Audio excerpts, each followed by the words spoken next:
If you build it, right, finish the rest, they will come. Well, they will. Folks, don't be afraid to try. Don't be afraid to do, and don't be afraid to say you're going to do. We're going to talk about that because Market 42 is opening in Brunswick, and that's because of a dream by Nick Kyriazis. He's our guest next on Purpose Under Pressure. Well, the heat is on. Let's get cooking. This is Purpose Under Pressure. It's a podcast about people, business folk, just like you and me, business leaders, organizational directors. We're all on purpose. We're all trying to do something for a reason. We wake up in the morning and try to get it done, and those pressures come along, try to knock us off our path. Sometimes we might want to take a little shortcut. Sometimes we might want to give up altogether. But it's overcoming those pressures that bring rise to your purpose. That's what the show is all about. Don't forget to like us, follow us, subscribe us. If you're back, it means you like something. So go ahead and give us a follow or a like or a thumbs up. Tell your mom, tell a friend.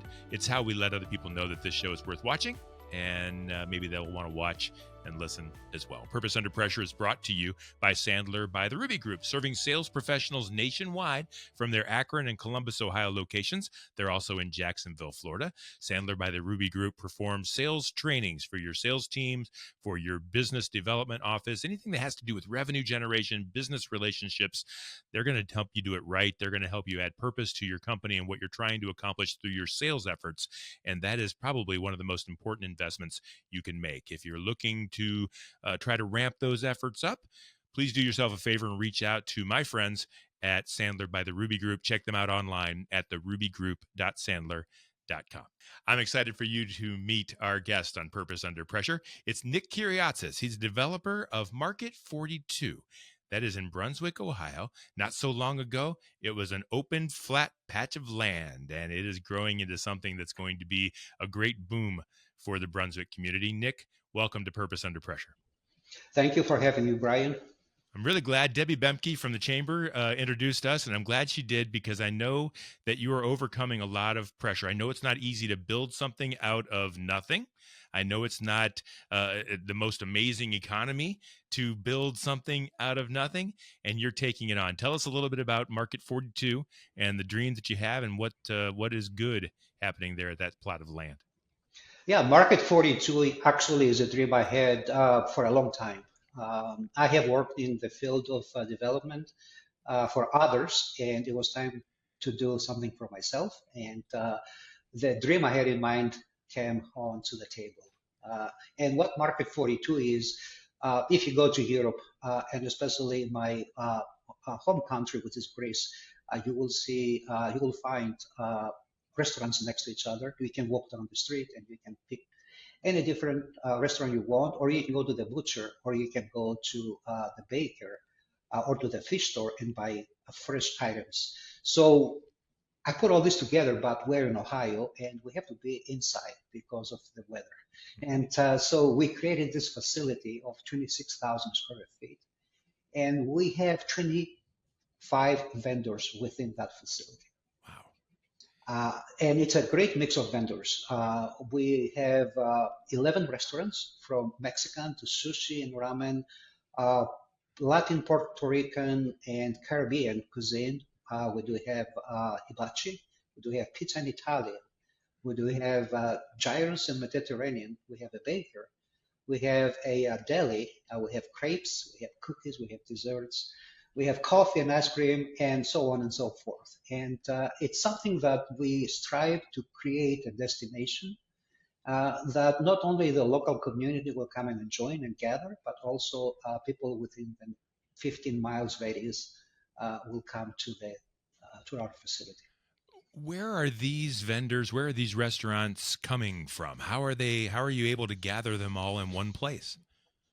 Yeah, it's been a long process, and we actually talked to a lot of vendors, and we had to vet and come up with the right mix for the place. So we gave exclusivity based on the ethnicity or based on the products that they will serve, they will sell, and so we had to find the right mix that will make an interest destination. Also, we had to do some background on the vendor and find out what is their Google likes, what is their Facebook likes, what is their reputation when it comes to quality and to service. And we end up with a great mix of people that will be here. So you had a chance to be picky. And the reason I ask that, and I'm probably going to make somebody mad here, I imagine I will. I see strip malls show up. And in those strip malls go whoever has enough money to pay the rent for one, right? You end up with a vape shop and you end up with a, and nothing wrong with those businesses, but that's the way those go. You were able to be picky and actually choose who got to be here and got not to. That's not always the way it works, is it? Not really, but we were lucky that we started this process 2 years ago. We started the process of vetting the vendors at the same time we started the development. Because some way those two are interconnected. We had to build the spaces for the specific vendor based on what they need when it comes to plumbing, electrical, and everything else. So it's been 2 years that we had the luxury to interview a lot of vendors. When you have a strip center that has a vacancy, they just want to fill it up. And so they just go out to find anybody who can pay the rent. Right. In our case, we had the luxury of 2 years, but also, like I said, we have to create a destination, and the mix was very important to us. So we spent the time and the efforts to get the right mix into place. Is it open yet? Not yet. We are pacing to open first week of April, because every tenant now they're doing the fit up for their space. Their final finishes, and everything has to line up. So everybody's ready to open, and so we're projecting first week of April. There has to be so many challenges almost on a daily basis of putting something like this together from scratch to making it the way you want it. I'm interested, when it opens, how close to your vision is it? Or did you have to take a couple of shortcuts along the way? It's pretty close. I would say with 90%, but really, everything in life, you have to compromise. You have to pivot at some points, right? And to give the opportunity for I should say the flow to take you to where it goes, right? So you shouldn't restrict, or you shouldn't go against the flow. You should go with the flow and pivot if needed at some point. So, but 90%, I'm pretty close to what I envisioned at the beginning of this. So I'm really interested. This is where Purpose Under Pressure comes in. There were probably some opportunities where you should have compromised or could have compromised, but you didn't.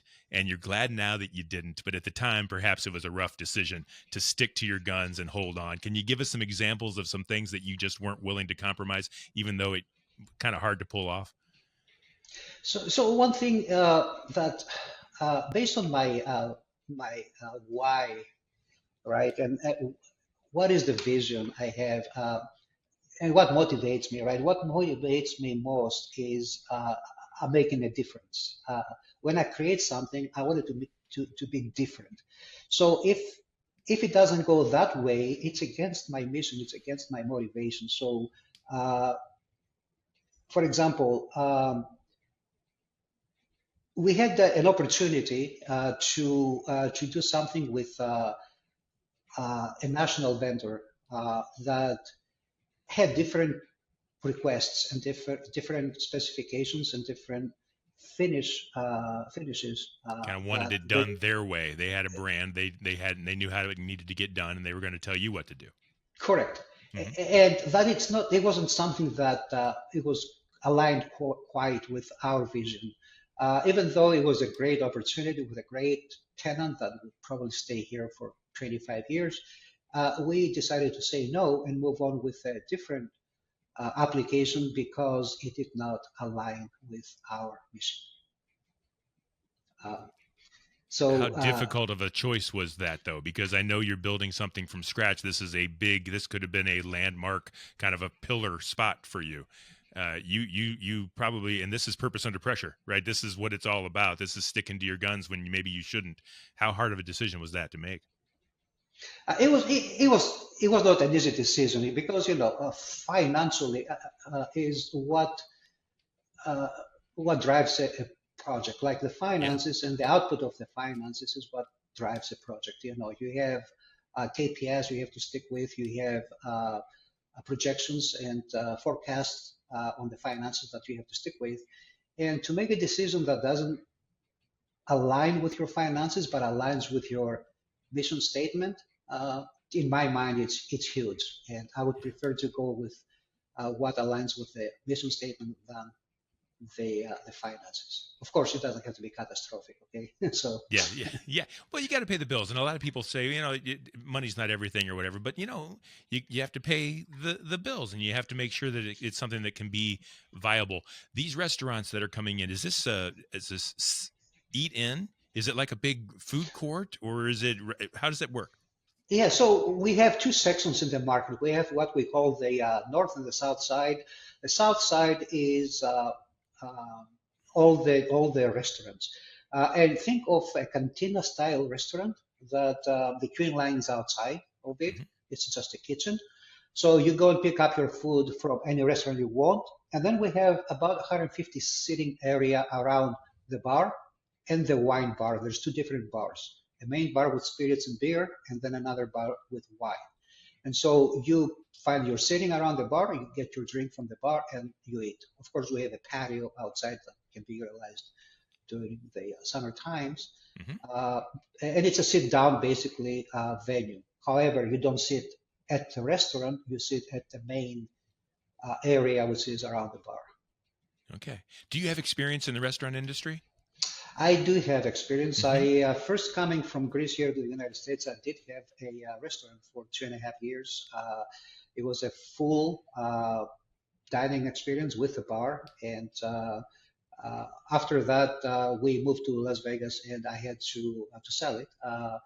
But also through my tenure in Las Vegas, working for a hospitality industry down there, I do have a lot of experience with restaurants and especially restaurant design, Yeah. what works, what doesn't work, all S- of this stuff. So that helps a lot because let me set up my concern. I've seen a lot of restaurants and we've all seen a lot of restaurants come and go. And we've seen the soft open and we've seen the grand opening and then no one comes or you come for the steak on day one, it was not made right. You don't come back. Like it's tough to kick off a restaurant. You're going to kick off like, what'd you say, 40? At the same time, you're going to open the doors and everybody's going to be there. And it's got to be like, what's your biggest fear on opening day when you turn this thing on?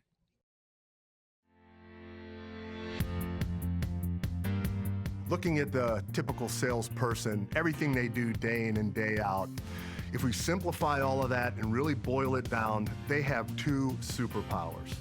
First superpower that salespeople have is how they behave. Second superpower they have is what they say. As a seller, we only have two problems. We either said something or did something that we should not have said or done, or we didn't say something or do something that we should have said or done.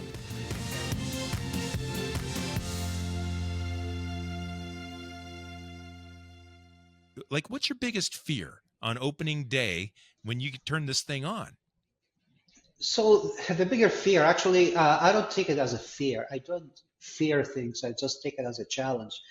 Is to deliver on the promises, right? So we have to deliver on the quality, and we have to deliver on the service. And this is something I'm stressing to the tenants. That's awesome. So my challenge is how do we make sure that the people will get what they expect to get coming into the place? And how do you? Well, it's building a culture. Always in my previous experiences, culture is something that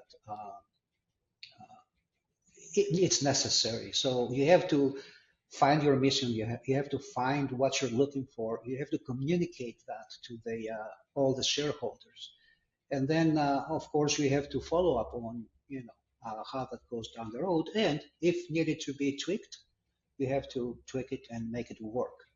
Yeah. That's all it is. That's That's all what you it can do. takes. That's Yeah. all you can do. I love the fact that you're able to vet people. They're on board with what you're on board with. They're expecting what you're expecting, and you have some restaurant experience to help make sure that that comes off well. And so, as hard as one restaurant is, I have a feeling that you've got a real set plan to keep it going. What's the future look like for Market 42? Are you hoping to grow or expand, or is day one what you want it to be like on day 1,000? What's the plan? Well, at this point is opening in April and stabilizing the operations and making sure that the guests they get what they expect. Actually, above expectations, I would put it. We go above their expectations. On the long run, I already had some conversations about duplicating it.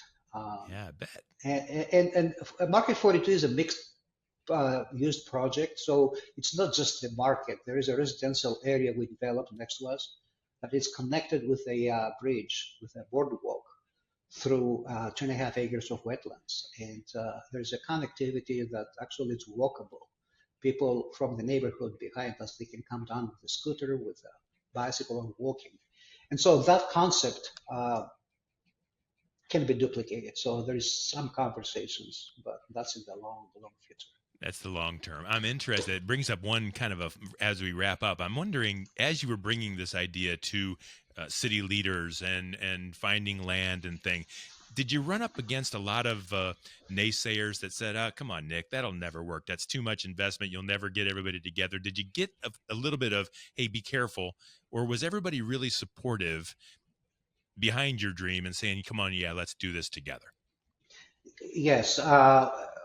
For this project here, I can tell you that the city and the county, they're very supportive of it because of many reasons. Well, one thing I did before even I approached the city, or anytime I do a project and I approach a city, I do my background and I check their comprehensive plan, the 5 years out plan, what they're looking to do, right? So this area we're opening the market is an area that they wanted to develop and to become a commercial corridor.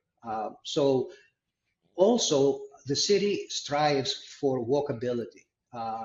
They strive to bring companies in that they have strong sense of purpose and the commitment to make a difference within the communities, right? And they found that in Market 42, and we found so much support from the city for this project. Yeah, that's tremendous. I know you've thought about this before, so I'll kind of wrap it up with this question. You have purpose on what you want this to be. When Bryan Lefelhoc or Debbie Bemke walk out of Market 42 after they've eaten and seen it around, and kind of somebody says, "So what'd you think?" What are they going to say? What do you hope people will take away and kind of experience at Market 42? Yeah, I would like to hear from everybody visiting Market 42 that this is what they expected to find. And Market 42 is something that they will come back to because it does build strong community relationships, and they want to be part of it. That's what I want to hear from everybody. Tremendous. Are you sold out? Do you have all your spots rented out? Yeah, everything is rented out at this point. We have nothing vacant. And yeah, looking forward to a great opening. Tremendous. If someone wanted to learn more about Market 42, how would they do so? They can go on our website, themarket42.com. There's all kinds of information. They can book events through that website as well. But also they can reach out through info@themarket42 directly to us if there's any questions or any requests or any complaints. So we'll answer to all of them. I can tell you're that kind of guy. Nick, you and I haven't met before now, and yet you're just like many, many, many others that I've interviewed on this show. You've got a dream. You're not going to let anybody tell you no. In fact, why would they? And you're just going to show up and get it done. And I know I'm making it sound easier than it is, but I think a lot of people maybe wonder, can it work? What if what do I have to even try? You're trying, it's working, and it's a great example for others to do the same. And so I thank you for everything you're doing for Brunswick, but even for business in general. Well done. Yeah, thank you for having me, Bryan. And one thing I want to say is that put one foot in front of the other. Just don't dream of it. Make it happen.